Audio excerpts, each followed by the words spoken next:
γέροντας Ιωσήφ, μικρός, ονομαζόταν Φραγκίσκος και ζούσε με τα υπόλοιπα 6 αδέλφια του στην Πάρο.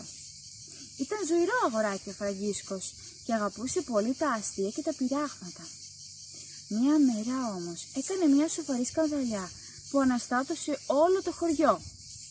Όταν το έμαθε ο πατέρας του, έγινε έξω φρενών.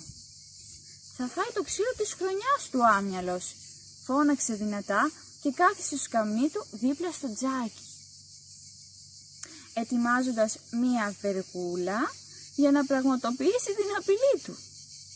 Τα αδέλφια του έτρεξαν αμέσως στο Φραγκίσκο και με το φόβο ζωγραφισμένο στα ματάκια τους. «Κρύψου, κρύψου, Φραγκίσκο, γιατί θα σε κάνει ταλατιού ο πατέρας», του ψιθύρισαν. Ο Φραγκίσκος, που παρά τη ζωηράδα του ήταν υπάκουος και συνετός, σκέφτηκε λίγο και έπειτα μονολόγησε.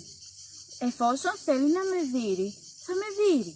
Όσες φορές στο παρελθόν έφτεξα και τη γλίτωσα. Ας πάω γρήγορα, πριν την πληρώσει κάποιος αθώος». Έτσι πλησίασε άφοβα προς το σπίτι. Τα αδέλφια του τον κοιτούσαν αποσβολωμένα και έτρεξαν να δούνε τι θα γίνει με τον αρχηγό της σκανδαλιάς. Εκείνος, γονατίζοντας μπρος στο θυμωμένο πατέρα του, έσκυψε ταπεινά το κεφάλι του, περιμένοντας να τις αρπάξει. Ο πατέρας, που ήταν πιστός και καλόκαρδος άνθρωπος, έμεινε ακίνητος σαν άγαλμα.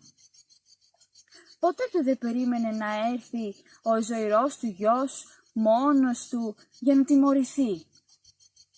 Ο θυμός του έσβησε με μιας, ενώ η βέργα ρίχτηκε στο τζάκι για να καεί. Άχρηστη πια. «Άντε, φύγε από εδώ. Ούτε να σε δείρω δεν μπορώ με τέτοια ταπείνωση που έχεις», ψιθύρισε και χάιδεψε απαλά το κεφάλι του παιδιού.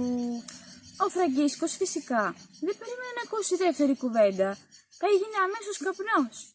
Έτρεξε να μοιραστεί τη χαρά του με τα αδέλφια του, που περίμεναν πίσω από την πόρτα κρυμμένα με αγωνία.